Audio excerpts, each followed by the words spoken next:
nenhuma até agora. Vamos ver. A terceira?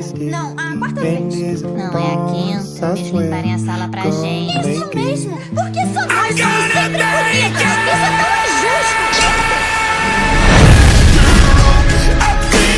E vai se chamar o Projeto Tempo Alegre.